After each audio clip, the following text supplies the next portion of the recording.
The questionnaire goes out to all direct selling companies, not just the IDSA companies, but even select non-IDSA companies. And as the 19 onwards, as a part of the economy, the industry has done reasonably well. I think if we see the one section which is not covered out here is we covered the growth of the industry from 2016, and after the guidelines were notified by the center, we had noticed this industry grew reasonably strong. We are close to 20,000 crore industry today, which is commendable for. Yes, you can give yourselves a round of applause for sure. 80% of our product offerings to the Indian consumer. Household goods around 7%, home care 3%, food and beverage is 4%, and others 5%. Okay, globally, largely concentrated in the United States of America. So by this time, the annual sales were started increasing. Different kind of product portfolio, categories were the majority selling products, cosmetics, nutraceuticals. So in these 30 years, these product categories started coming up.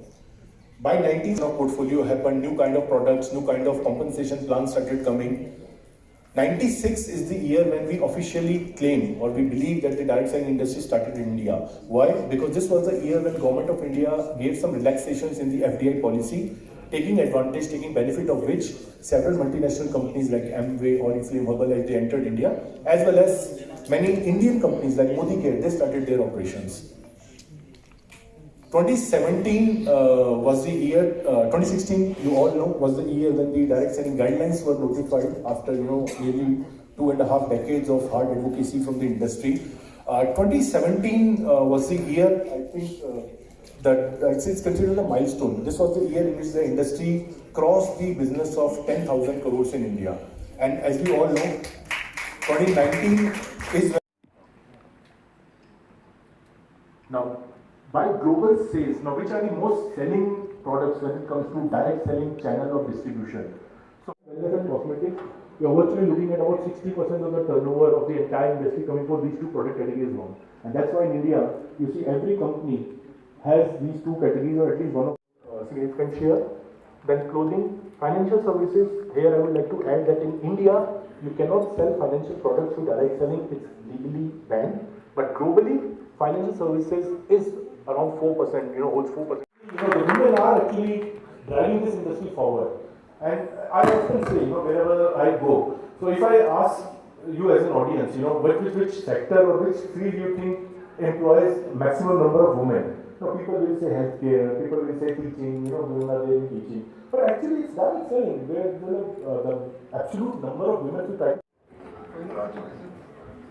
Madam come closer madam तरीके से जिंदगी में थोड़ा आगे आ जाइए.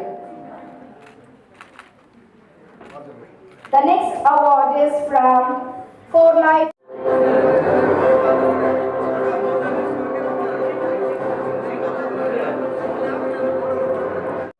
Madam ये करे madam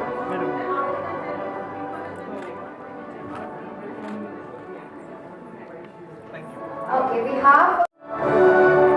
Sir, you can one moment.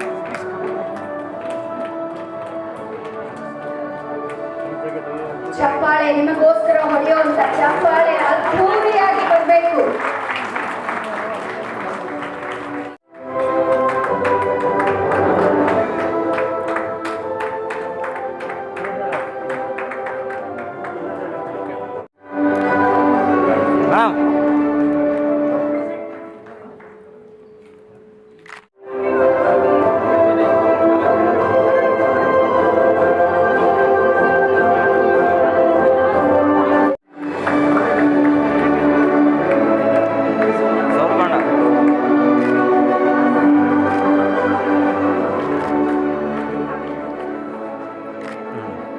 ಕೂಡ ಹಲೋ ಮೇಡಮ್ ಹಲೋ ನಿಮಿಷ ಈ ಕಡೆ ಬನ್ನಿ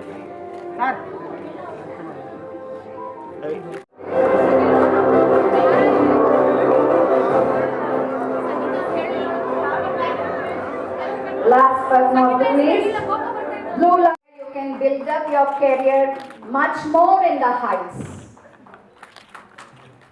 Thank you. A turnover close to about 1200 crores.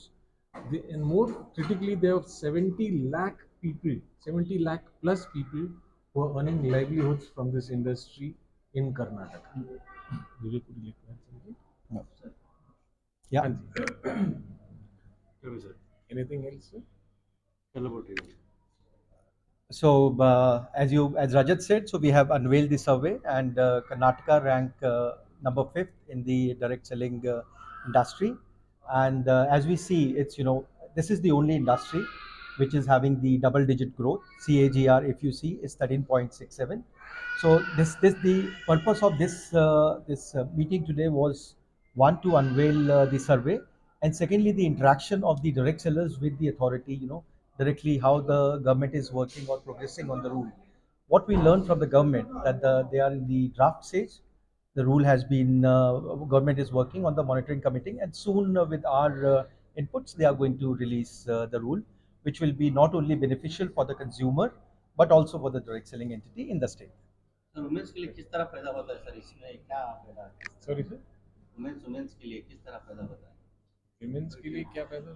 So yeah, industry is like, For a new opportunity, for what kind of opportunity will be there? Maybe Vivek will. so it's women centric. We can say this industry is women centric, and they can work while taking care of their houses. They don't have to go out. Simply what they have to do, they have to use the product and they have to recommend the product. So you must have seen, though the numbers have slightly come down, but still holding very strong when it comes to women. any message to this I think I'll say keep smiling and keep selling, and yeah, we'll work towards the future growth of direct selling. Sir, Indian Direct Selling Association. So how many years this program has been conducted? So association was 2 decades back. This association was founded, and the purpose of Indian Direct Selling Association is to bridge a gap between the regulatory and the industry stakeholders. So this kind of interaction we have started from almost 6 years with the government, and I'm proudly to say that we have been successful bringing rules, direct selling rules in the country, and now we are working on the monitoring committee.